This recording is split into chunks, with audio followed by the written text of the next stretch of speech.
لو وصلت انك تقفل القناة، رزقي على ربنا مش عليك. لو وصلت ان انا انزل اكنس في الشوارع وانزح في البلاعات، الرزق ده بتاع ربنا، انت مش هتتدخل فيه ابدا، ولا رزق هيكون عليك ابدا. الحاج رزق فاض بيه وللمرة التالتة بعد ما تم الصلح بين الأطراف، والأطراف اتراضت، ونهال طلعت اعتذرت لآلاء. حمدي طلع على الحاج رزق وعلى عيلة ولاد رزق بفيديو إن هو الأقرب العواطلي، وطلع بيقول في الفيديو محدش يسألني كتير مين هو الأقرب العواطلي، لأن هو أو حد من عيلته هيطلع ويقول لكم إحنا. ده غير الستوريهات اللي مكتوبة كتير اللي كاتب فيها نسب يعر.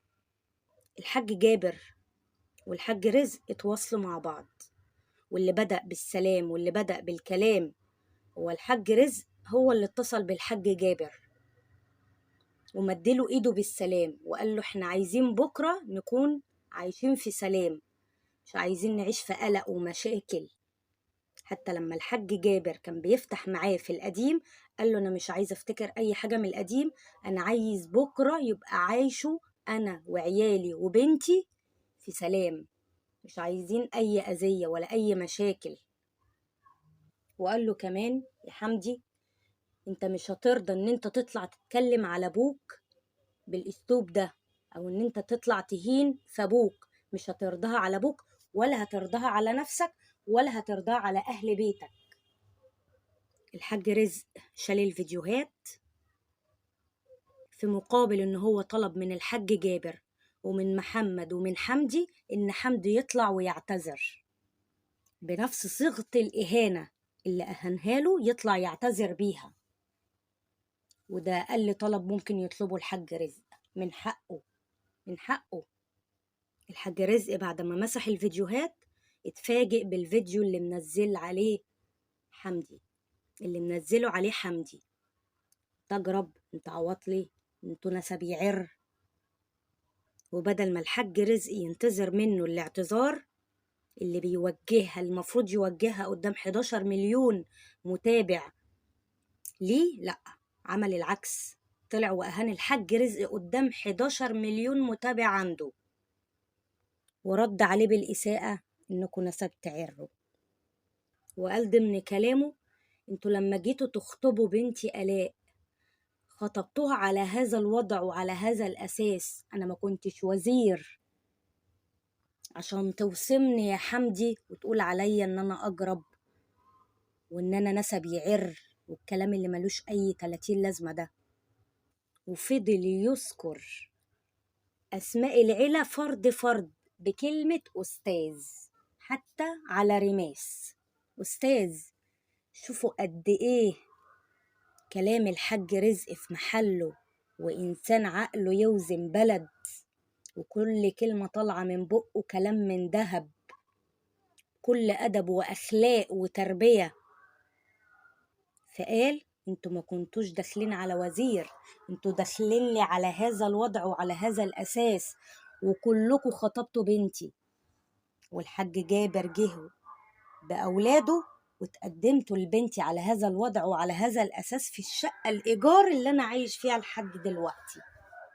فانتوا ما دخلتوش على وزير، انتوا دخلتوا على بيت مصري بسيط زي أي بيت مصري أصيل، عايشين على قد حالنا وعلى قد ربنا ما يكرمنا ويرزقنا، وراضيين، راضيين تحت أي ظرف وأي وضع. أنا بعد ما اتكلمت مع الحاج جابر وصبرت يوم وصبرت يومين وثلاثة واربعة واتفاجئ بالفيديو اللي انت طالع تهني بيه، انا مش هقبل الاعتذار غير من بقك وبنفس الصيغة اللي اهنتني بيها. انت واخوك احرار، وانتوا اخوات، ما ينفعش حد يفرق ما بينكم، لكن اولادي خط احمر. انا لما طلعت دافعت عن بنتي. فانا يا استاذ حمدي لو ما فيش اعتذار تم هطلع اطلع واعمل فيديوهات تاني، ومفيش فيديوهات هتتمسح لحد ما تعتذر. فلو سمحت يا استاذ حمدي، لو سمحت ما توصلنيش لحاجة انا ما طلعتش عليها ولا تربيت عليها. وقال له كمان مصر كلها أوضة وصالة وأنا جوه المطبخ نفسه. ويا بخته عند ربنا اللي ياخد خطوة في الخير وفي الطيب يا أستاذ حمدي، يا أستاذ بالفم المليان. وأنا لما جه الاعتذار من الأستاذة نهال لبنتي أنا ارتضيت، ووقتها اتكلمت مع الحاج جابر وحطينا النقط على الحروف. أنا ارتضيت بكل حاجة وكبرت للصغير قبل الكبير. طبعا بعد ما ارتضينا طلع علينا أستاذ حمدي بالفيديو اللي وصمني بيه، وصفني بحاجات قدامي وقدام عيالي، أهني مش قدام أنا بس. أنا مش صغير، أنا راجل من مقام أبوك وراجل جد، أنا عندي أحفاد. وأنا لآخر لحظة عملت خاطر لمسك وبارك له، قال له ألف مبروك على ولادتها. فلو سمحت أنا ما أهنتكش وما طلعش من بقي أي إهانة ليك، فمن فضلك زي ما أهنتني على العام تطلع وتعتذر بنفس الصيغة على العام. أنا لا راجل بتاع مشاكل ولا بيحب المشاكل. وبعد ما ارتضينا إكراما لبنتي وشلت الفيديوهات، تدخل انت وتطلع عليا بالفيديو ده. أنا عايزة أفهم انت بتعمل كده ليه بعد ما تصفينا وارتضينا؟ أنا الطلب ده مش هتنازل عنه. أنا أول من مد إيده بالسلام ليكو. احنا ناس على قد حالنا، بس أظن إن ده أبسط حقوقي. أنا راضي برزق ربنا ليا وده حاجة ما تعبنيش. انتوا دخلتوا عليا وقت خطوبتكم لبنتي على هذا الوضع وعلى هذا الأساس. أنا اللي يعبني الألفاظ اللي انت طلعت وصمتني بيها، وعلى الرغم من كده أنا طلعت وجهت لك الكلام بكل أدب واحترام قبل ما تطلع وتتكلم عليا بالأسلوب ده. وأنا كبرت ليكو ومسحت الفيديوهات واتصلت بكبركو. يا ريتك انت وصمتني بيني وبينك على التليفون، ده انت طلعت وصمتني ووصمت عيلتي على العام. انا طلبت من محمد وطلبت من الحاج جابر انه يطلع يعتذر، واتفاجئ بعد يومين ان هو طالع يوصفني بالوصف ده. طبعا زي ما قال يا جماعة ما تسألوش مين هو اللي اجرب العواطلي، اكيد هو هيطلع يرد او حد من عنده. يعني الحاج رزق كبر لأصغر حد في العيلة عندكو، وانت يا حمدي ما طلعتش كبرت لأبوك، ما طلعتش كبرت لجبركو. وطالع في ستوري تاني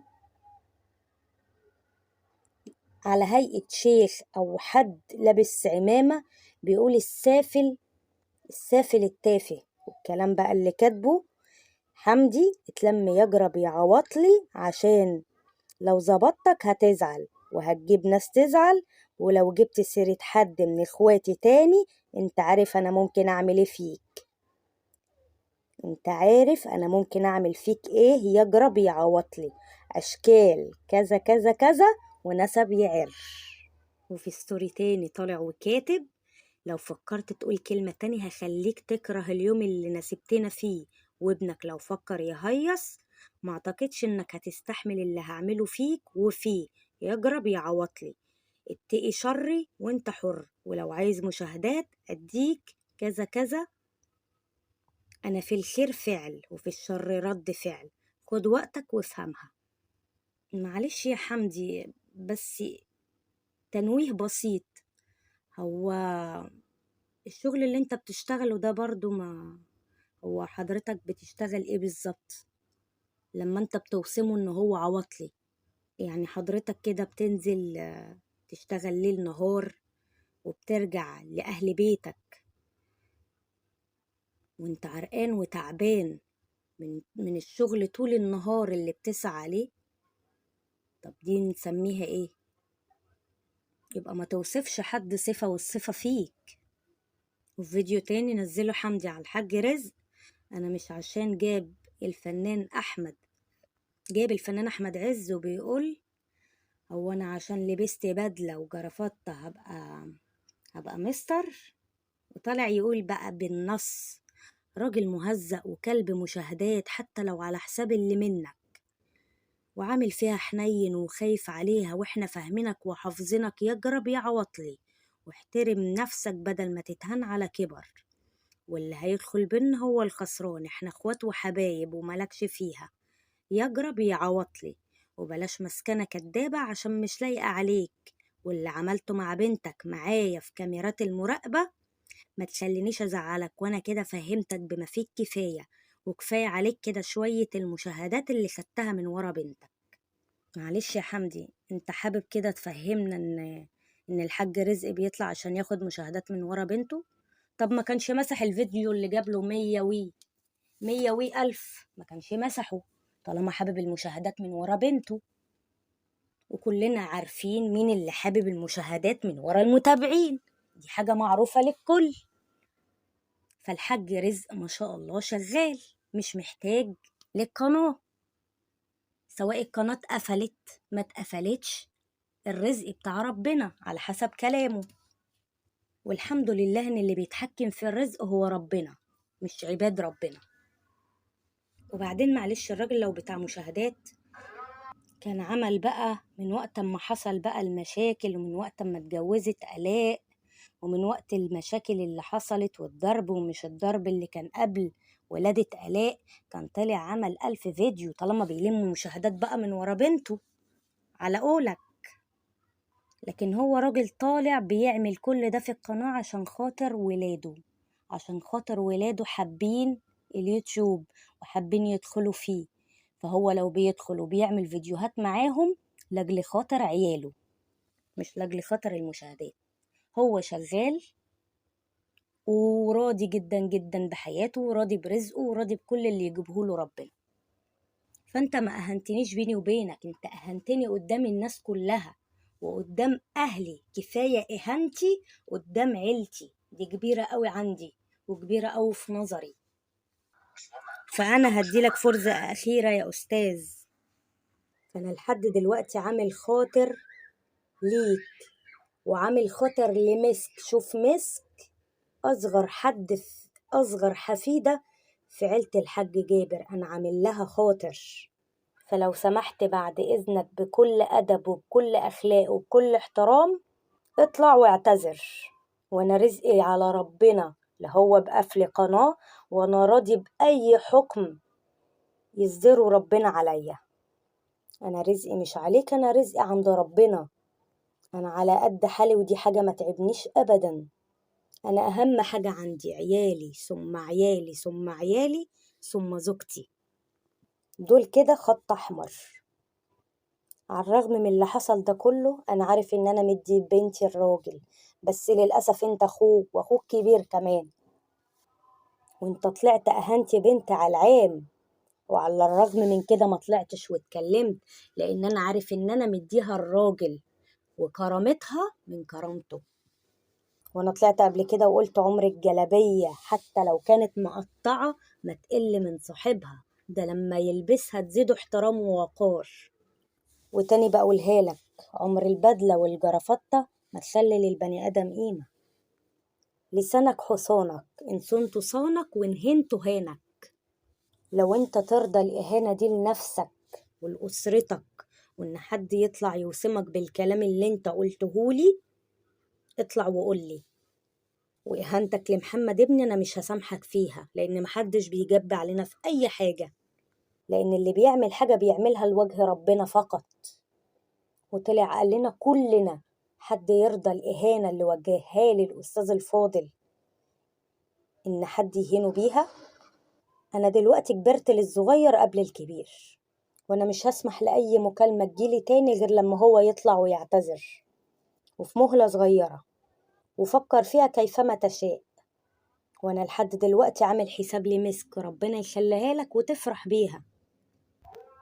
وأي قناة طالعة وخايفة إن هي تتكلم في الحق، الرزق ده بتاع ربنا، حتى لو هتقفل لها القنوات، الرزق بتاع ربنا مش بتاعك. مش انت اللي بتأكلنا ولا انت اللي بتشربنا يا أستاذ حمدي. أنا لو طالع بكنس في الشارع، ولا بعمل الزبالة، ولا بنزح في البلاعات، أنا رزقي كده، ودي حاجة ما تعبنيش ولا تقلل مني أبدا، لأن رزقي على ربنا مش عليك. واعتذارك أنا مستنيه. وختم الكلام وقال: قال رسول الله صلى الله عليه وسلم: لا يدخل الجنة من كان في قلبه مثقال ذرة من كبر، ومن تواضع لله رفعه. طبعا الفيديو ده هيتمسح أول ما تبدأ إن أنت تعتذر، غير كده أنا مش هرضى. وطبعا زي ما في ناس خايفة تتكلم في حقك لا تقفل لهم القنوات، في ناس تانية ربنا هيسخرهم عشان يطلعوا يتكلموا في الحق، الحق وبس. لنا خف الحق لومة لائم، وانا عن نفسي كلمة الحق هي اللي هتمشي، وانتوا كلكوا شايفين ومطلعين مين اللي حابب يلم مشاهدات على قفا المتابعين.